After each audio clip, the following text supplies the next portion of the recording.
सहना भवतु सहनौ भुनक्तु सह वीर्यं करवावहै तेजस्विनावधीतमस्तु मा विद्विषावहै।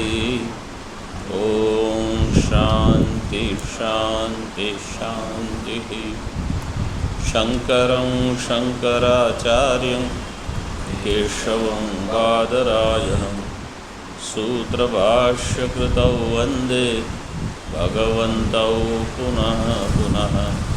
ईश्वरो गुरुरात्मेति मूर्तिभेदविभागिने व्योमवद्व्याप्तदेहाय दक्षिणामूर्तये नमः। ओम शांति शांति शांति।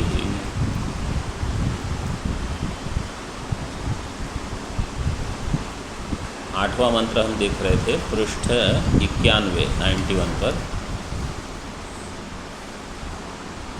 जैसे गर्भिणी स्त्री गर्भ की अच्छी तरह से रक्षा करती है शुभ्रतः, इसी प्रकार तीन अलग चीज बताई। अरणि से उत्पन्न जो अग्नि है उसकी भी रक्षा करनी है, मतलब उसको संभाल के यज्ञवेदी तक ले जाना है, एक। दूसरा, जो ध्यान करता है मतलब उपासना करते हैं जो, उनको भी बहुत प्रयत्न से एकाकार वृत्ति बनानी है। अपना जो इष्ट देवता होता है, इष्ट देवता का वृत्ति, और जो सामग्री यज्ञ की सामग्री लेकर यज्ञ करते हैं उनको भी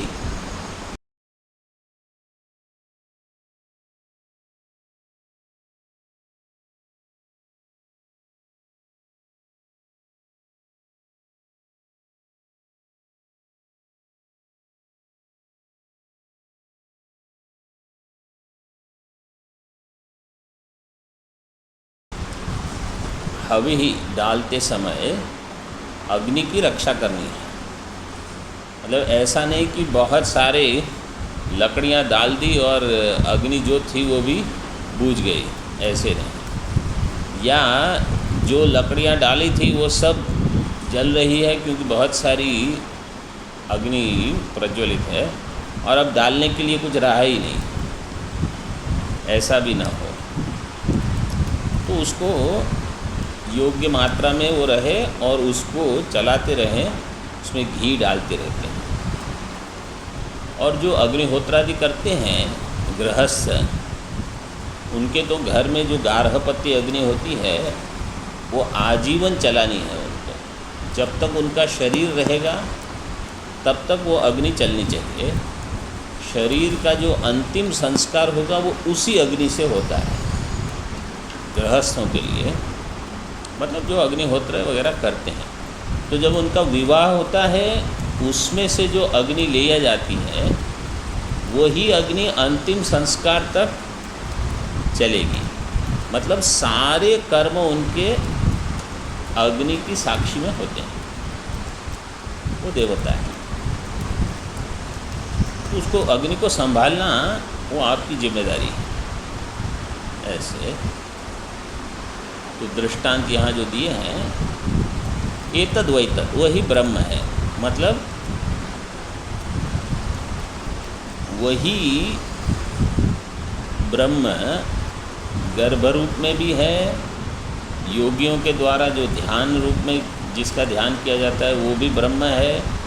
ये अग्नि जिसकी पूजा होती है वो भी ब्रह्म है, और वही अग्नि जिसको संभाल के लाते हैं अरणि से उत्पन्न करके याग के लिए, वो सब एक ही ब्रह्म है, ऐसे समझो। तो अधियज्ञ, अध्यात्म, अधिभूत, अधिदैव, ये सबको एक समझना है।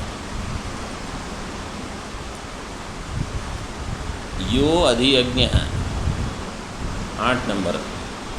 उत्तराधरारण्योर्निहितः स्थितो जातवेदा। उत्तर अधर अरण्यो हो निहिता। उत्तर अरणी और अधर अरणी में जो अग्नि निहित है, जो वहाँ अंदर ही है, उसको केवल ठीक से उसका मंथन करके निकालना है। स्थितः जातवेदा अग्नि ही। पुनः सर्वहविषां भोक्ता अध्यात्मं च। वही एक, ये तो एक हो गया। दूसरा, सर्वहविषां भोक्ता, ये अग्नि कैसी है? सारे हवि की उसका भोग करने वाली। दूसरा अध्यात्मम च। अध्यात्मम क्या है? योगी भी ही, योगियों के द्वारा जिसका ध्यान होता है, चिंतन होता है, वो। दृष्टांत क्या है? गर्भ इव गर्भिणी भी अंतर्वर्तनी भी अगर्हित अन्नपान भोजनादिना यथा गर्भः सुभृतः सुष्ठु सम्यक् भृतः लोके इति इत्थम् एव ऋत्विग्भिः योगिभिश्च सुभृत इति एतत्।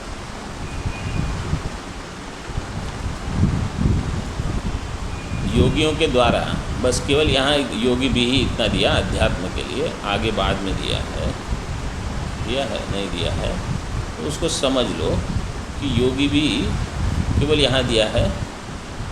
इत्थम एवं ऋत्विक भी ही योगी भेष्च, योगियों के द्वारा भी, ऋत्विक के द्वारा भी। सुभृत मतलब अच्छी तरह से उसका भरण पोषण करना, मतलब उसको संभाल के रखना, उसकी स्थिति बनाए रखना। कैसे? जैसे गर्भ इव गर्भिणी भी, गर्भिणी स्त्री, जब एक बार पता चल गया कि वो माँ है, फिर उसका उठना बैठना खाना पीना ऐसे ही नहीं रहता जैसे पहले था। वो कैसे बैठती हैं, कैसे उठती हैं, वो अलग ही होता है उनका फिर। और उनको भोजन, बोले ये नहीं खाओ, वो नहीं खाओ, इतने बजे कर लो भोजन। उनको भूख ज़्यादा भी लगती है, क्योंकि अभी दो जीव भोजन कर रहे हैं एक ही शरीर में।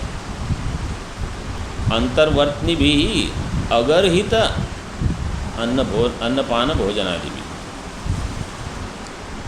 भोजनादिना।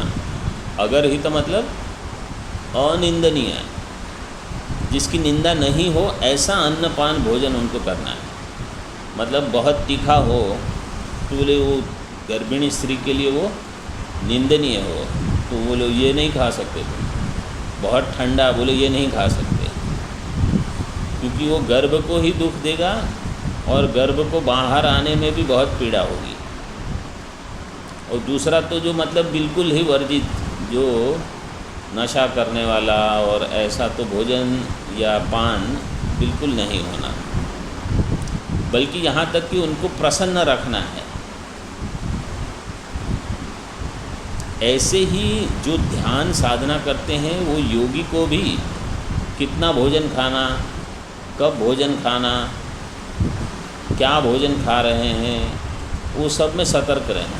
वही भगवान ने कहा युक्ताहार विहारस्य युक्त चेष्टस्य कर्मसु, कितना कर्म कर्मा, वो सब उनको सतर्क रहना है।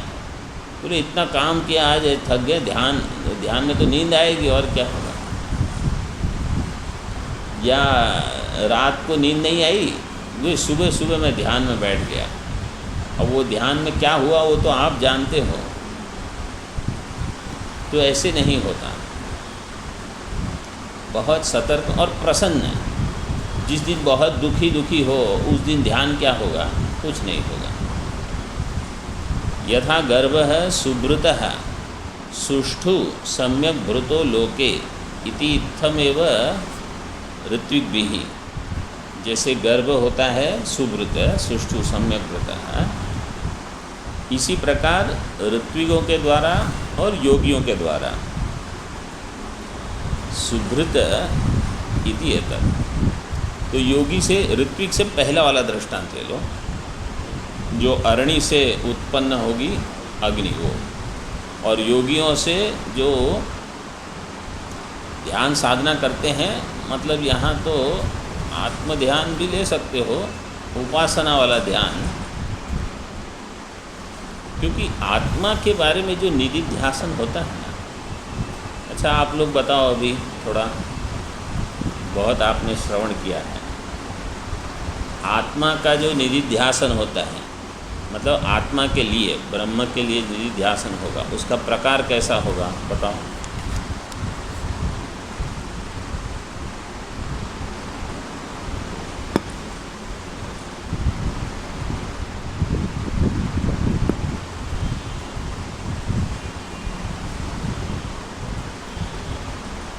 क्या क्या कहा?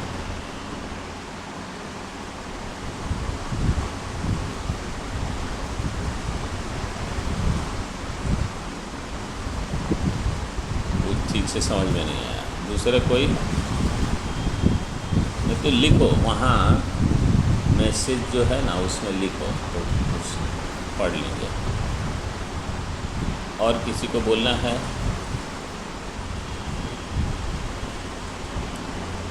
मतलब इतने साल से सुन रहे हो, उस निधिध्यासन का प्रकार क्या होता है? निधिध्यासितव्य मतलब क्या करना है?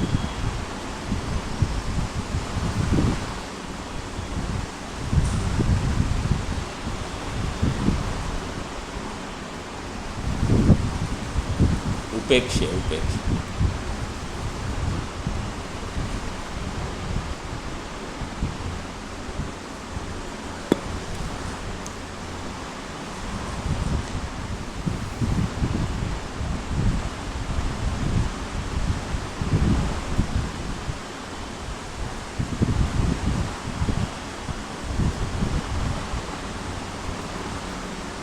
ये बर्ताव करने की ज़रूरत नहीं, केवल इतनी भावना रखना, क्योंकि सब में ब्रह्म है। हाँ, सब में ब्रह्म है, ये समझ बनाए रखना। भावना मतलब ध्यान, यहाँ भावना का अर्थ है ध्यान। जैसे गीता के दूसरे अध्याय में आया, दूसरे स्थित प्रज्ञ लक्षण में,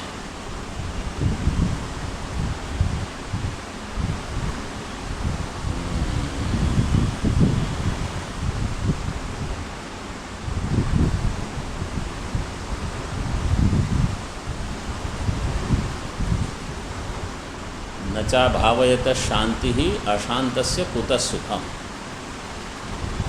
याद है श्लोक को? नहीं ऐसा श्लोक है कोई? ऐसा इतना याद है कि नहीं? क्या? हाँ, नहीं, वो भी याद नहीं है। स्थित नास्ति बुद्धिरयुक्तस्य, हाँ, नचा युक्तस्य भावना, भावना शब्द है उसमें, स्थित प्रज्ञ लक्षण। नचा भावयत शांति ही अशांतस्य कुतः सुखम। जो अशांत है और वो चाहता है कि मैं सुखी रहूं, खुद तो अशांत है ही, दुखी रहेंगे, दूसरों को भी वो अपनी अशांति बांटेंगे। अशांतस्य कुतः सुखम, भगवान ने कहा, अशांत सुखी हो नहीं सकते। क्यों? नास्ति बुद्धि ही अयुक्तस्य, जो अयुक्त है उनकी बुद्धि नहीं होगी। नास्ति बुद्धि अयुक्त, अयुक्त मतलब जो वेदांत पढ़ते हैं या पढ़ाते हैं, लेकिन खुद न इंद्रिया नियंत्रण में है न मन नियंत्रण में है, ये है अयुक्त। इनको ज्ञान नहीं होगा, भगवान ने कह दिया नास्ति बुद्धि ही अयुक्तस्य। न च अयुक्तस्य भावना, उनको ध्यान भी नहीं होगा, मतलब न ज्ञान होगा न ज्ञान निष्ठा के लिए इनका प्रयास होगा। न चा भावयत शांति ही, इनको शांति भी नहीं मिलेगी, क्योंकि शांति उसी को होगी जो आत्म ध्यान में रत रहेगा। जो और कहीं रत है उनको शांति नहीं मिलेगी, क्योंकि अनात्मा में हो आप, बस आपने तय कर लिया है कि मुझे दुखी होना है, तो भगवान क्या कहेंगे वो। और अशांत से कुतः सुखम, अशांत को सुख नहीं मिलेगा। यहाँ पे एक उत्तर आया, मैं पंचकोश नहीं हूँ, मैं शरीर त्रय नहीं हूँ, ऐसे चिंतन करना। एक और भी ऐसे भी कर सकते हो। प्रौढ़ निधिध्यासन क्या होगा कि मैं नित्य मुक्त हूँ, मुझे मुक्ति मिलेगी, ये भ्रांति को काटना है। हाँ, जब मैं बताता हूँ तो हाँ, मुझे मुक्ति मिलेगी भविष्य में, मैं एक दिन मुक्त हो जाऊँगा, यही भ्रांति है।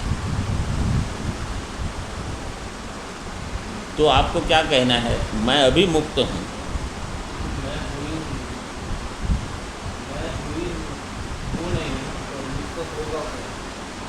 नहीं मैं नहीं हूँ मतलब क्या, नहीं तो ये तुमको देखो अभी समझ में नहीं आया है। मैं का अर्थ तुम जो मानते हो और मैं का अर्थ मैं जो बोल रहा हूँ ये अलग है। तुम जो बोल रहे हो मैं, ये अहंकार के लिए बोल रहा हूँ, ठीक है। अहंकार नहीं है, अहंकार के दृष्टिकोण से तुम ये कहोगे मैं नहीं हूँ। आत्मा के दृष्टिकोण से मैं ब्रह्म हूँ, ठीक है। वो ब्रह्म नित्य मुक्त है। तो अहंकार जो है वो कभी मुक्त हो नहीं सकता।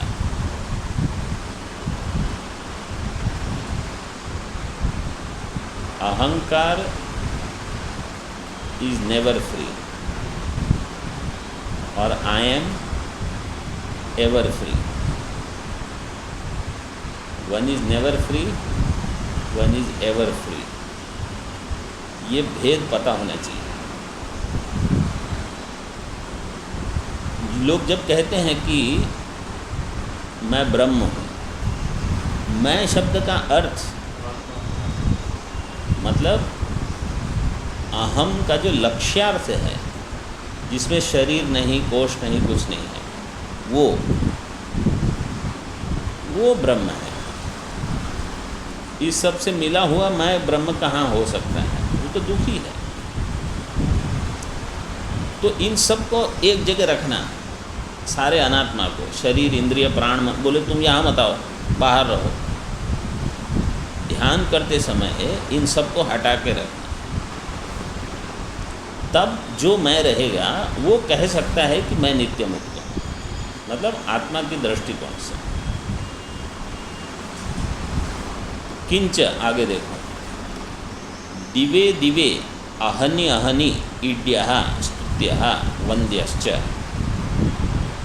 रोज रोज, दिवे दिवे मतलब हर रोज, अहनि अहनि, ईड्यः जो पूजा करने योग्य है, स्तुति करने योग्य है, वंद्य है, कर्मी भी ही योगी भेश्च, कर्मियों के द्वारा, योगियों के द्वारा, अध्वरे हृदय च। अध्वर मतलब जो यज्ञ की वेदी होती है ना, वहाँ, और हृदय में, कर्मियों के द्वारा अध्वर में, योगियों के द्वारा हृदय में, हृदय च। जागृवद भी ही, जागरणशील वद भी ही, जो जागृत रहते हैं, अप्रमत्त ही इति एतत्। भविष्मद भी ही, आज्यादि मद भी ही, ध्यान भावना वधुश्च। हविष्मद भी मतलब जो हविष डालते हैं, लकड़ियाँ या दूसरी हवन की सामग्री होती है ना, वो सब डाल के उसको प्रज्वलित रखते हैं। अब वो हवन की सामग्री कहते हैं इतनी लेके डालो,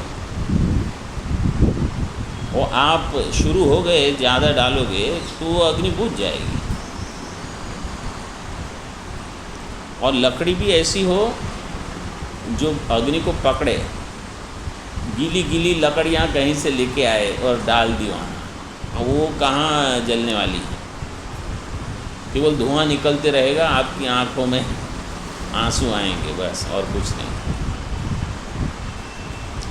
और योगियों के द्वारा हृदय में जो अप्रमत्त होके जागरणशील होकर चिंतन करेंगे, ध्यान भावना वद विषय, ध्यान की भावना मतलब एक तदाकार वृत्ति बना के रखना कि मैं ये हूँ, मैं ब्रह्म हूँ, मैं शरीर नहीं। कहाँ ये शरीर के साथ आध्यात्मिक संबंध मान के मैं दुखी हो रहा हूँ मन के साथ। और जिनका मन बिल्कुल नियंत्रण में नहीं रहता, मतलब वो उनको पता ही नहीं वो क्या कर रहे हैं, क्या बोल रहे हैं। कभी कभी लोग ऐसे ही उनका व्यवहार चलते रहता है, तो मतलब आप समझ लो कि इनकी साधना ज़ीरो है। मतलब उनको कुछ पता ही नहीं कि जीवन का क्या उपयोग हो रहा है, व्यर्थ जा रहा है सब समय। वेदांत पे प्रवचन तो दे देंगे वो, सुनने वाले कुछ सुन भी लेंगे, लेकिन उसका कुछ लाभ नहीं है। ध्यान भावना वद्विष्य मनुष्य भी छांदस प्रयोग है। हाँ, मनुष्य भी बनेगा नहीं, मनुष्य ही बनेगा। मनुष्य ही अग्नि ही एतद वैतद, यही ब्रह्म है। तदेव प्रकृतम ब्रह्म, यही प्रकृत ब्रह्म है।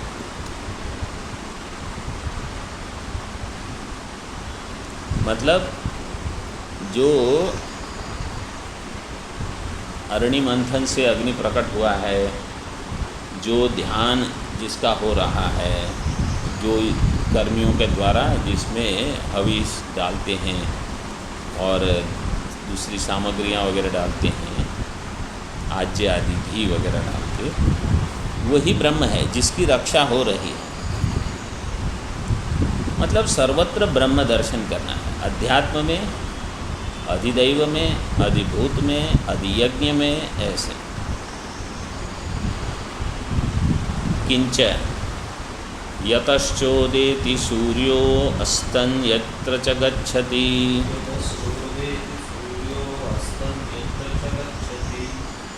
तन्देवा सर्वे अर्पितास्तदुनात्येति कश्चन।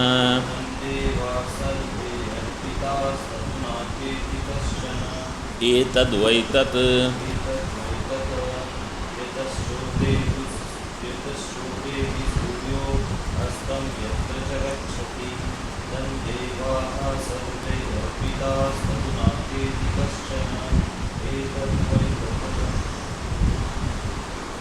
ये मंत्र छांदोग्य में या बृहदारण्यक में कहीं आया था, भाष्य में आया था।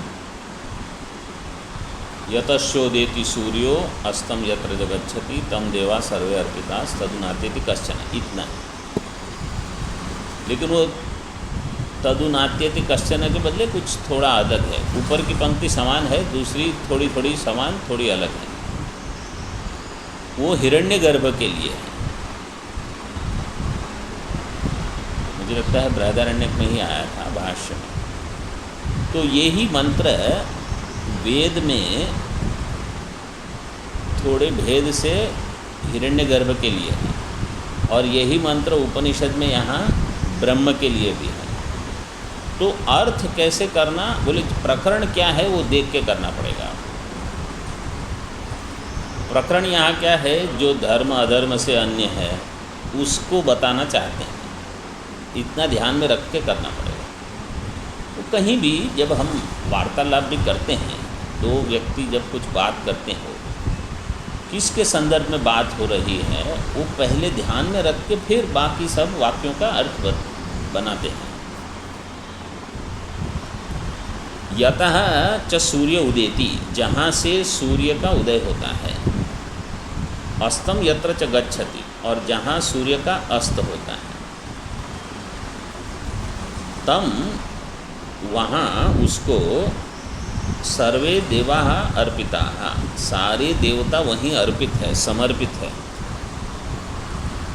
और उसी को कोई अतिक्रमण उसका नहीं कर सकता, न अत्येति, उसको कोई पार नहीं जा सकता। ये है ब्रह्म, एतद् वैतद्, ये वही है जो जिसको तुमने पूछा था। अब देखो, केवल हिरण्यगर्भ के लिए घटा ना हो तो भी घटा सकते हो, जहाँ से सूर्य का उदय होता है, मतलब ये सूर्य देवता, आदित्य देवता, तो कहाँ से, तो बोले सारे देवता का उदय कहाँ से होगा, हिरण्यगर्भ से। अस्तम यत्र च गच्छति, उसका अस्त कहाँ होगा, बोले वहीं होगा। तम देवा सर्वे अर्पिता, सारे देवता कहाँ समर्पित है, वहीं समर्पित है, हिरण्यगर्भ। उसको कोई पार नहीं कर सकता। तो व्यावहारिक सत्य तो वो है ही, व्यवहार में सबसे श्रेष्ठ वहाँ वही है, वह हो गया। तो अर्थ घटाना हो तो जो प्रकरण है उस हिसाब से आपको अर्थ घटाना पड़ेगा। यहाँ ब्रह्म का प्रकरण, यतश्च प्राणात् उदेति उत्तिष्ठति,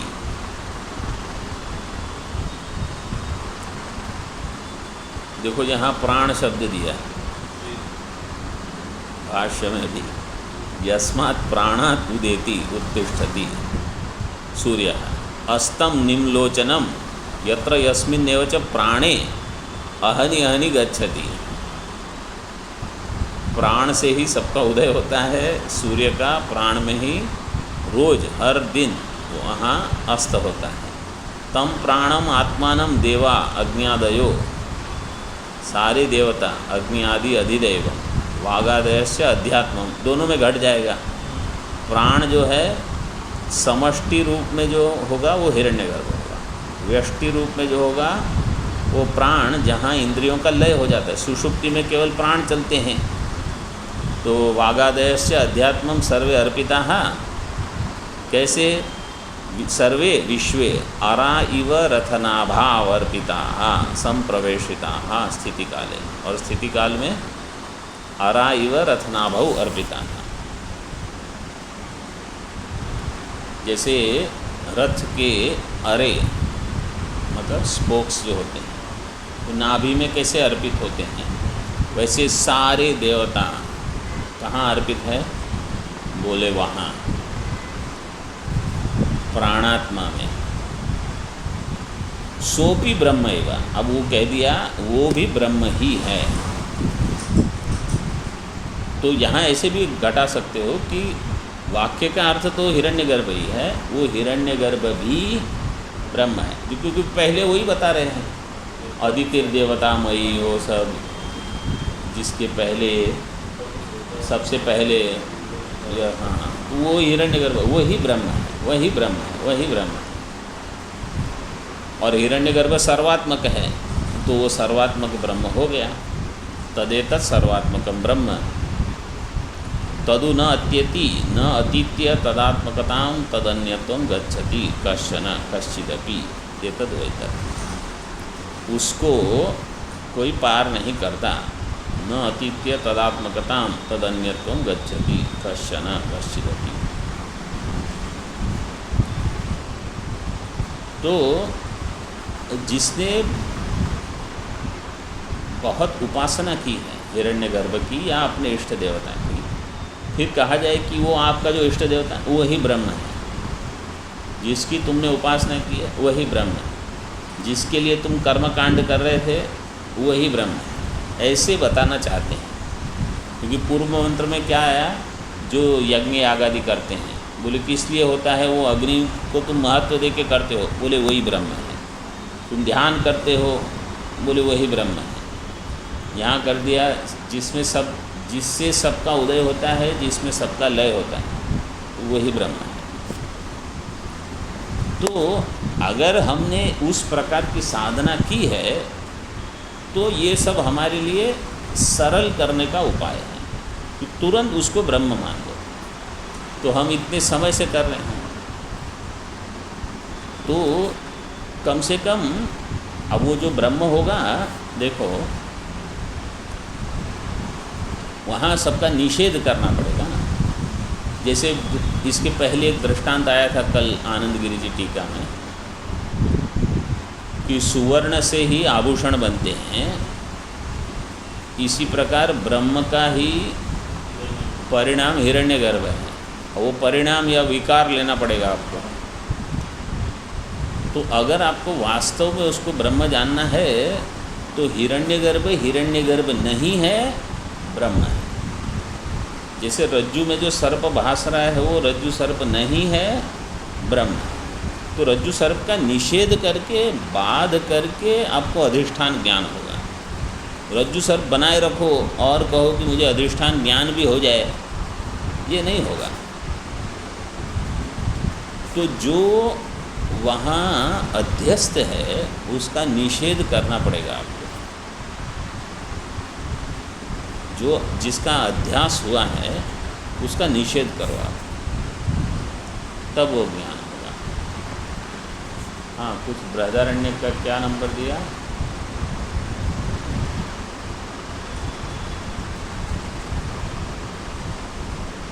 हाँ, लेकिन उसमें है ये लाइन, हाँ 1-5-23 देख लो ना बाद में। तो ऐसा मिल जाता है। कठोपनिषद का और एक मंत्र आएगा बाद में, हंस शुचिषत वसुरंतरिक्षसत होता वेदिशत अतिथिर पुरोणसत। वो पूर्व पक्षी कहेगा ये मंत्र वेद में जब आता है, यही मंत्र आता है, वहाँ इसका अर्थ आपने किया सूर्य, और यही मंत्र जब उपनिषद में आता है तो इसका अर्थ आप कर रहे हो ब्रह्म।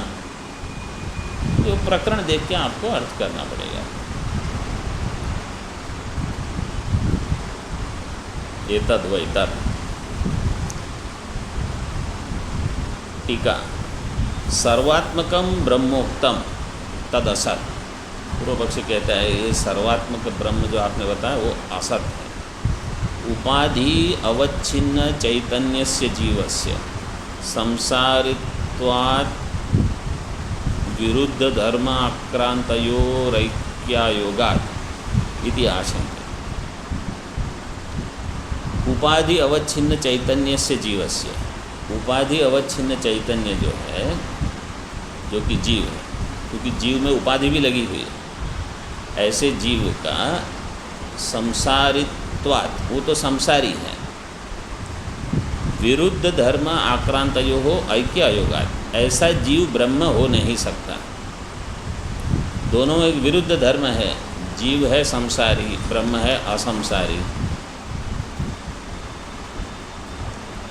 ऐक्य अयोगात् इति आशंक्य विरुद्ध धर्मत्वस्य उपाधि निबंधनत्वात्,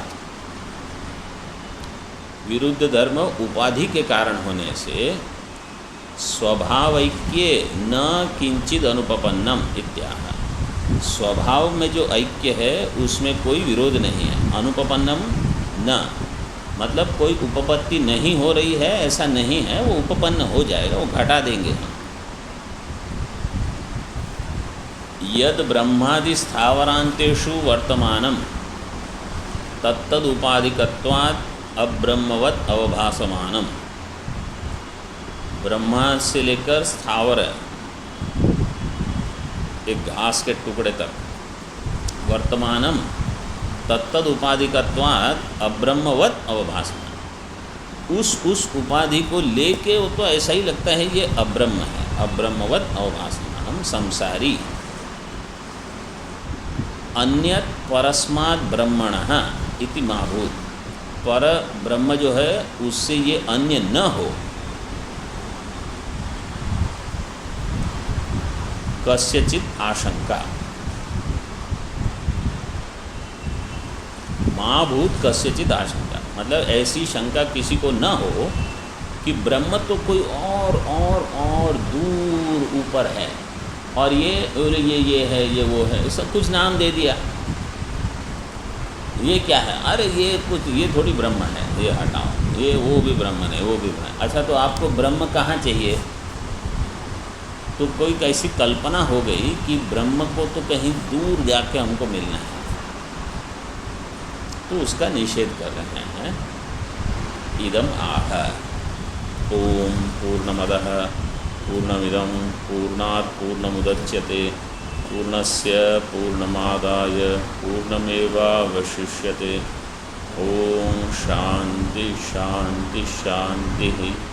शंकरं शंकराचार्यं केशवं बादरायणं सूत्रभाष्यकृतौ वन्दे भगवन्तौ पुनः पुनः। ईश्वरो गुरुरात्मेति मूर्तिभेदविभागिने व्योमवद्व्याप्तदेहाय दक्षिणामूर्तये नमः। ओम शांति शांति शांति।